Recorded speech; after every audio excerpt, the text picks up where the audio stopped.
The stars twinkled silently as the massive Valen scout ship slid into orbit around the blue planet. On the command deck, Admiral Krell stood with his forearms clasped behind his back, looking down at Earth through the viewing screen. "So this is the world of the humans," he said, his voice deep and smooth. "It looks so small." Officer Trell, younger and more careful than his commander, stepped forward with a datapad. "Sir, our research team has studied their broadcasts for many years. The reports suggest we should be careful. These humans here, primitive." Krell cut him off. "Look at them, still fighting among themselves, polluting their own air. They have barely reached their own moon." "Yes, Admiral, but they show unusual traits. They adapt quickly. They survive in almost every environment on their planet. They..." Krell waved a dismissive hand. "We have conquered 37 worlds, Officer Trell. We have technology these humans cannot even imagine. The Council wants their resources, and we will take them." Trell knew better than to argue further. He had read all the reports, studied the humans for years. Something about them worried him, but Krell had made up his mind. "Prepare the diplomatic vessel," Krell ordered. "Let's say hello to our new subjects." Captain Marcus Reed stood on the deck of the International Space Station, watching Earth rotate slowly below. At 42, Reed had spent more time in space than most astronauts. He knew each blue swirl of ocean and brown-green patch of land like the lines on his palm. "Captain," called Lisa from the communication station, "we're picking up something big approaching from the dark side of the moon." Reed pushed himself over to her station. "Satellite debris." "No, sir. It's controlled and massive." The object appeared on their screens, sleek, silver, and clearly not human-made. Reed felt his heart race. For years, people had wondered if they were alone in the universe. Now it seemed they had their answer. "Alert ground control," Reed said, his voice steady despite his shock. "And get everyone to the observation deck." Within an hour, the world knew. An alien ship had entered Earth's orbit and was broadcasting a message in several human languages. "We come in peace." 2 days later, Reed found himself aboard a small exploration vessel, heading toward a designated meeting point above Earth. His crew of 5 included Dr. Tom Bell, a linguist, and Major Jane Foster, a military officer. "This doesn't feel right," Foster said quietly as they approached the massive Valen ship. "Why choose to meet in space instead of sending representatives to Earth?" Reed nodded. "Keep your eyes open. Be polite, but watch everything." The human vessel docked with the alien ship. When the doors opened, Reed led his team into a large, circular room where 3 tall beings waited. Their skin was pale blue, their eyes large and dark, and they stood nearly 7 feet tall. "Welcome," said the center figure in perfect English. "I am Krell, Admiral of the Valen Confederacy. We have watched your world for some time." Reed stepped forward. "Captain Marcus Reed, representing Earth. We're honored to make your acquaintance." As they spoke, Reed noticed how the aliens looked at the humans, almost like a farmer sizing up livestock. When Krell mentioned the mutual benefits of working together, Reed caught the smallest smirk on the alien's face. Later, as they returned to their vessel, Foster whispered, "Did you see their weapons? Hidden, but there." Reed nodded. "And the way they kept asking about our resources, our defenses." "What do we tell Earth?" asked Dr. Bell. Reed looked back at the massive alien ship. "We tell them to be careful. Very, very careful." 3 months after first contact, Ambassador Anna Wilson watched from her office window as Valen ships hovered over New Washington. The aliens had moved quickly, establishing bases across Earth and on the moon. They called them cultural exchange centers, but the heavy security and restricted areas told a different story. Wilson adjusted her gray suit and checked her notes one last time. As Earth's chief diplomat to the Valen, she had attended dozens of meetings that went nowhere. Today would be different. She had proof. "Ambassador, your transport is ready," her assistant said from the doorway. The ride to the Valen headquarters took only minutes in their gravity-assisted vehicle. Wilson stared at the tablet in her lap, reviewing images taken by a mining colony on Mars. The pictures showed Valen ships stripping entire regions of resources, leaving wasteland behind. Inside the gleaming silver building, Admiral Krell greeted her with his usual cold smile. "Ambassador Wilson, always a pleasure." "Admiral." She nodded, keeping her face calm despite her racing heart. "I've come about the Mars situation." Krell's smile didn't waver. "A simple misunderstanding. We have permission to conduct geological surveys." "Surveys don't remove thousands of tons of minerals," Wilson said, sliding her tablet across the table. "This is theft, Admiral." Krell studied the images without concern. "Your leader signed the cooperation agreement. Section 12 allows for resource sampling." "Sampling, not strip mining." The Admiral's dark eyes narrowed. "Be careful, Ambassador. Other species have questioned Valen methods before. They no longer exist to complain." Wilson felt a chill run down her spine, but kept her voice steady. "Is that a threat, Admiral?" "History," he replied. "Simply history." Later that night, Wilson worked alone in her office. A soft beep from her computer made her jump. A message had arrived through an encrypted channel. "Asterisk meet me. Docking Bay 7. Midnight. Come alone. I have information asterisk." She hesitated, then grabbed her coat. Docking Bay 7 was dark and quiet when she arrived. Wilson checked her watch. Midnight exactly. Had this been a mistake? "Ambassador Wilson." She spun around to find a Valen standing in the shadows. Unlike others she had met, this one seemed nervous, his blue skin almost pale.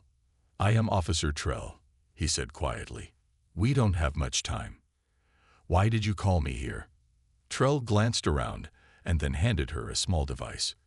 "This contains records of what happened to other worlds that resisted the Confederacy. 37 civilizations, Ambassador. All conquered. All exploited until nothing remained." Wilson took the device. "Why are you telling me this?" "I have studied your species for years," Trell said. "I warned Admiral Krell that humans are different, dangerous when threatened. He wouldn't listen. And what does Krell plan for Earth? The same as all others.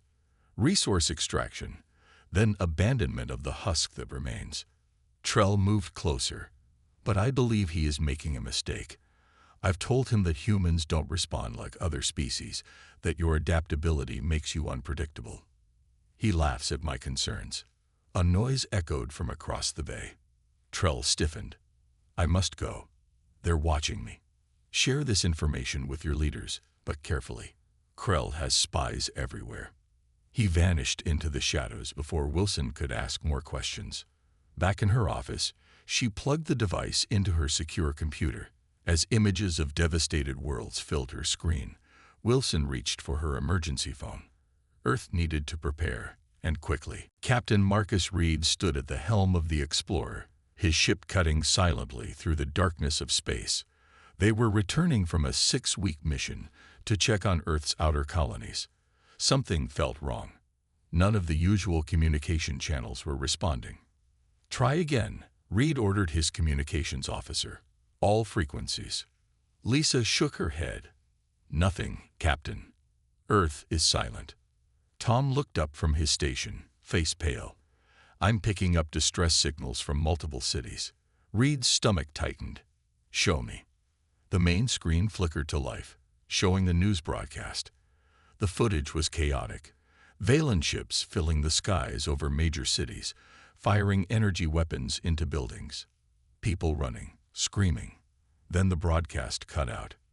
"Those lying snakes," Reed whispered. "They were planning this all along." Major Foster joined him at the view screen. "What do we do, Captain?" Reed thought for a moment. "We stay dark.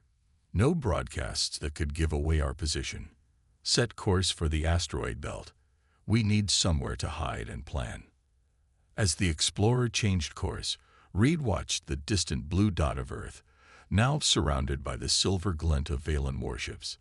His home was under attack, and there was nothing he could do. Yet, Ambassador Anna Wilson was thrown to the floor as explosions rocked the embassy building. Through the window, she could see Valen ships firing on New Washington. The city she had called home for 5 years was burning. Her assistant burst through the door. "Ambassador, we need to evacuate." Wilson grabbed the small device Trell had given her and the backup drive containing her files. "Is the secure channel still working?" "Yes, but not for long." Wilson rushed to her desk and activated the emergency broadcast system. Her hand shook as she connected the device from Trell. "This is Ambassador Wilson." She spoke clearly into the microphone. "The Valen have betrayed us. They are attacking all major cities globally. This is not a drill." She uploaded the files showing what had happened to other worlds. "This is their plan for Earth. Resist with everything you have." The building shook again, harder this time. Dust fell from the ceiling. "Get to the shelter," she told her assistant. "I'll be right behind you." As soon as he left, Wilson sent one final coded message to the United Defense Council, attaching everything she had gathered on Valen weaknesses. She was pressing send when the door burst open. Admiral Krell stood there with 4 armed guards. "Ambassador Wilson," he said coldly, "you've been quite troublesome." Wilson stood tall despite her fear. "Why attack us? We offered friendship." Krell laughed. "Friendship? With a primitive species? Your planet has resources we need. That is all." "You've made a mistake," Wilson said. "Humans won't surrender." "They all say that," Krell replied. "Take her." On his command ship, Admiral Krell addressed the people of Earth. His message played on every working screen and device. "People of Earth, your defenses have fallen. Your leaders are captured or dead. Your military forces cannot stand against our technology. You have 24 hours to surrender control of your planet to the Valen Confederacy." Officer Trell watched from the side of the room, face carefully blank despite the turmoil inside him. "Admiral," he said when the broadcast ended, "the humans are still fighting in many areas." Krell dismissed this with a wave of his hand. "They will break like all the others. By tomorrow, Earth will be ours." Trell wasn't so sure. The humans were already doing things no other conquered species had managed. They were adapting, communicating in ways the Valen couldn't track, fighting back with surprising effectiveness. But Krell wouldn't listen. He never did. 1 month after the initial attack, General James Walker stood in the underground bunker that had become humanity's last command center. Maps and screens covered the walls, showing the current situation across Earth. Most cities were under Valen control, but the countryside was different. Humans were fighting back. "Report," Walker said to the room of tired soldiers and civilians. Major Davis stepped forward. "The Valen are having trouble in mountainous regions. Their ships can't track our people through the dense forests and caves." "Good," Walker nodded. "And the communication system?" A young woman with glasses spoke up. "It's working, sir. We're using old radio frequencies and physical message carriers. The Valen can't monitor them all." Walker allowed himself a small smile. When the aliens had destroyed modern communication networks, they thought they'd silenced humanity. They didn't know about the old shortwave radios in barns and attics across the world. Sometimes, old technology worked better than new. "What about weapons?" Walker asked. "We've started collecting damaged Valen equipment from battle sites," Davis replied. "Our scientists are figuring out how they work." Walker looked at the global map. Small points of light showed resistance groups forming on every continent. "Then we have hope." In the darkness of the asteroid belt between Mars and Jupiter, Captain Reed guided the explorer into a hollow space inside a large asteroid. His crew had been working nonstop to convert the rock into a hidden base. "Battery power only once we're inside," Reed ordered. "No signals that could give away our position." Tom approached with a tablet. "Captain, we've been picking up scattered communications from Earth. Resistance groups are forming. Someone called General Walker is coordinating them." Reed looked at the information. "Any word on Ambassador Wilson?" captured, along with most government officials, Lisa said sadly. But some of the data she sent out before her capture has been helpful. She identified potential weaknesses in Valen technology. Reed nodded, thinking. We need to establish contact with this General Walker, but safely. I might have an idea, Major Foster said. The Valen are monitoring all standard channels, but what about using the old emergency beacons on the moonbase? We could send a short, coded message. Do it, Reed said. Let Earth know they're not alone. Officer Trell moved carefully through the corridors of the command ship. He had been gathering information for weeks, taking note of patrol schedules and security weak points. What he was doing was treason, but he couldn't stand by and watch anymore. He entered a small room where 5 other Valen waited nervously. Are we certain about this? Asked one. Trell nodded. Admiral Krell has led us into a mistake. These humans, they're not like the others. They should have been offered real alliance, not conquest. The Admiral says they'll break soon. Look at the reports, Trell countered. 1 month, and they're adapting to our weapons, our tactics. Some of our ground patrols have disappeared completely. The others murmured in agreement. The conquest of Earth was not going as planned. What can we do? Asked the youngest. For now, we gather information, Trell said. I've made contact with some humans. There's one, a captured ambassador. She understands that not all Valens support this invasion. And if we're discovered, Trell's face darkened. Then we'll face the same fate as any who oppose the Admiral. But I believe the humans might yet win this war. And when they do, I want them to know that some of us tried to help. 3 months into the occupation, Dr. Emma Grant hunched over a damaged piece of Valen technology in a hidden laboratory beneath the ruins of Chicago. Her team had been working day and night to understand the alien weapons. I think I've got it, she said, pushing her glasses up her nose. Their ships use a neural interface. The pilots connect directly to the controls. General Walker leaned closer. Can we use that against them? Emma smiled for the first time in weeks. We can create a virus. Not for computers, for the interface itself. It would disrupt the connection between pilot and ship. How long? 2 weeks, maybe less. Walker nodded. Do it.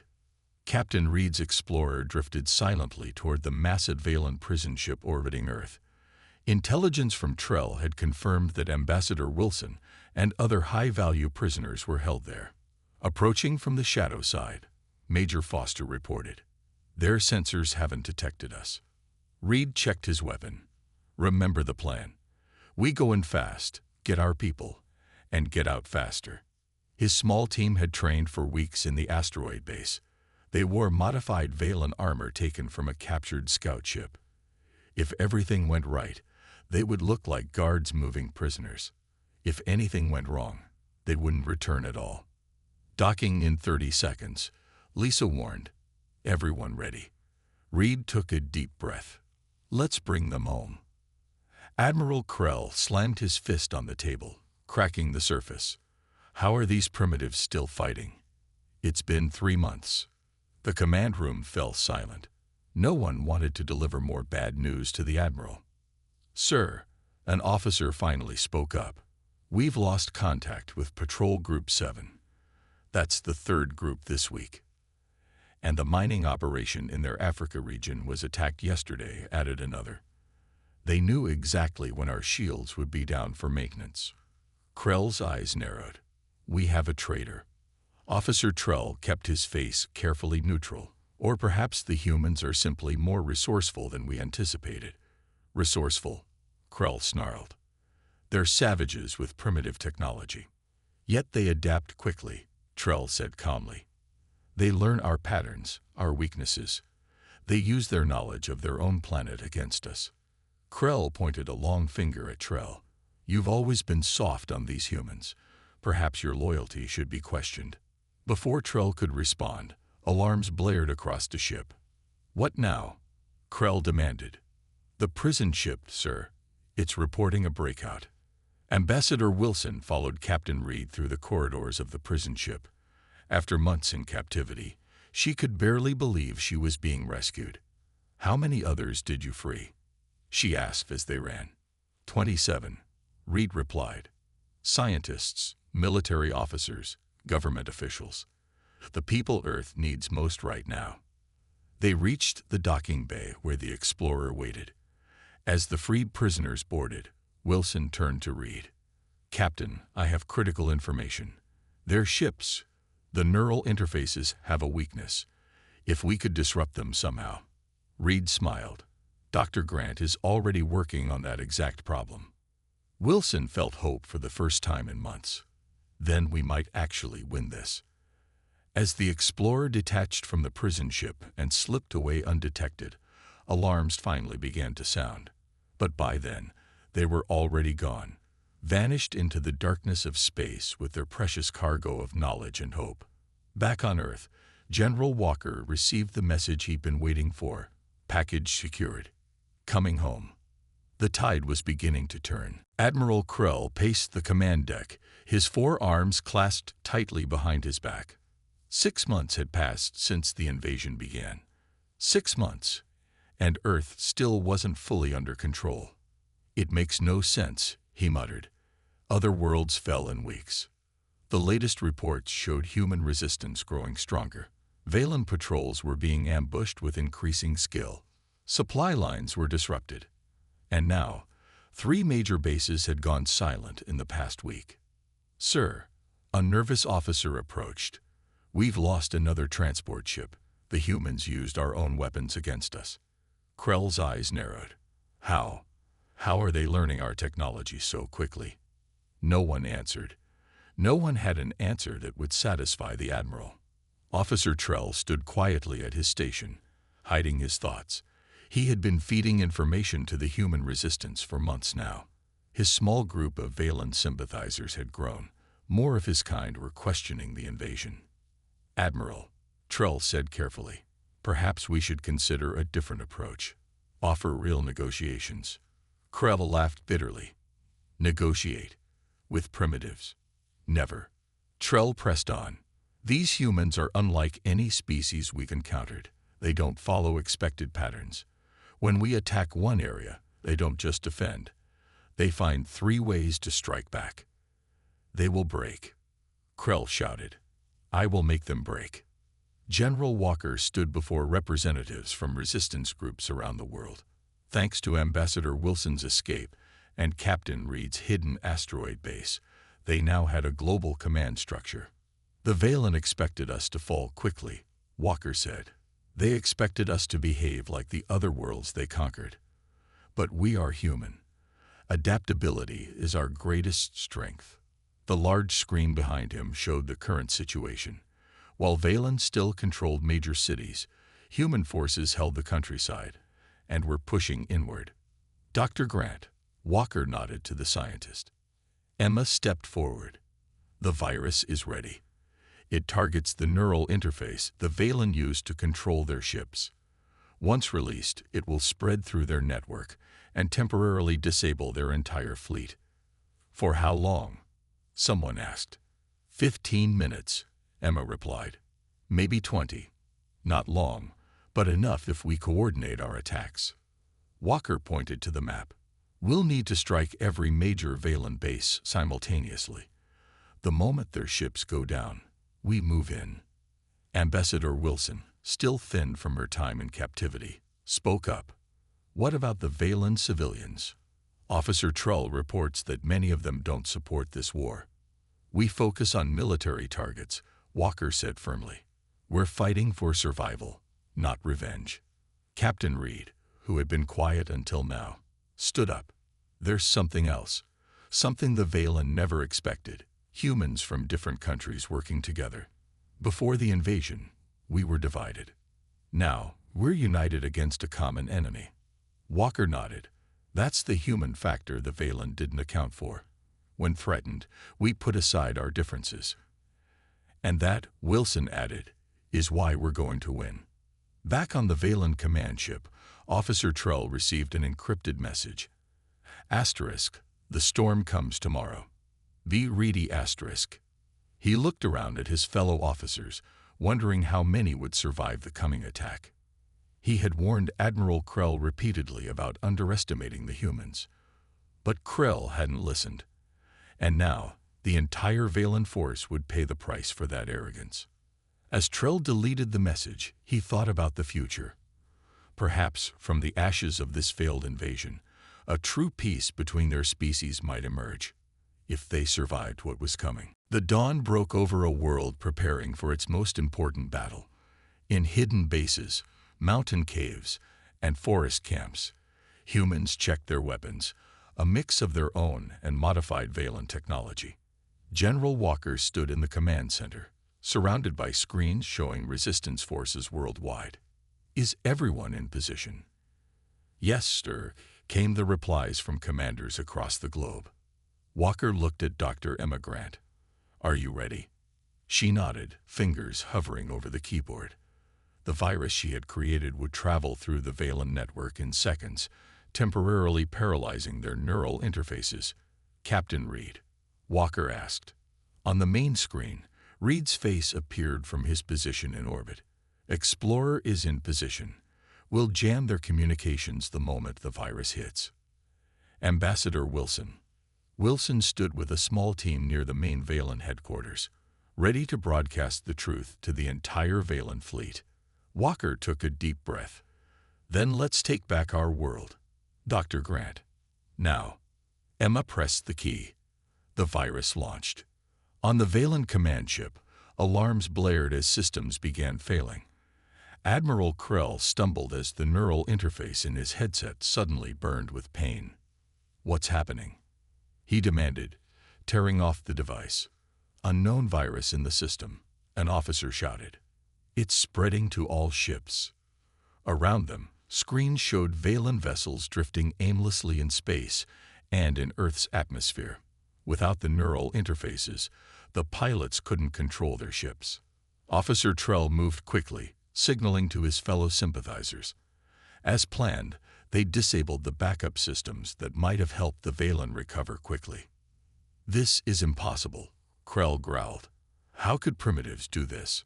Suddenly, every screen on the ship changed to show Ambassador Wilson's face. "People of the Valen Confederacy," she said, her voice calm but powerful. "Your leaders lied to you. This invasion was never necessary. Earth offered friendship, but Admiral Krell chose war." The message was playing throughout the fleet. Trell had made sure of that. On Earth, the coordinated attack began. As Valen ships hung helpless in the air, human forces struck at every major alien base simultaneously. The Resistance had spent months planning this moment, and their preparation showed. Walker watched the reports coming in. Western base secured. Southern headquarters under control. Eastern defensive line broken. Victory after victory. Captain Reed piloted the Explorer toward the Valen command ship, leading the small fleet of captured alien vessels now controlled by humans. "Their shields are down," Major Foster reported. "We can dock." Reed nodded. "All ships, move in. Remember, we want surrender, not destruction." Admiral Krell found himself surrounded as humans and rebellious Valen stormed the bridge. Officer Trell stood among them, face solemn but determined. "You," Krell hissed. "Traitor." "No," Trell replied. "I tried to save our people from your mistake. I warned you about humans." Ambassador Wilson stepped forward. "Admiral Krell, your forces on Earth have surrendered. Your fleet is disabled. It's over." Krell looked around wildly. "This is impossible. You are just primitives." "No," General Walker said as he entered the bridge, having been transported from Earth. "We are humans. We adapt. We unite against threats, and we just defeated the undefeated Valen Confederacy." 1 week later, the remaining Valen ships prepared to leave Earth. Under new leadership, they had signed a peace treaty, the first time the Confederacy had ever done so instead of conquering. On a hillside overlooking the departure, Walker, Wilson, Reed, and Emma watched the ships rise into the blue sky. "Do you think they learned their lesson?" Emma asked. Wilson smiled. I think the entire galaxy is about to learn an important truth. What's that? Reed asked. Never underestimate humans, Walker replied.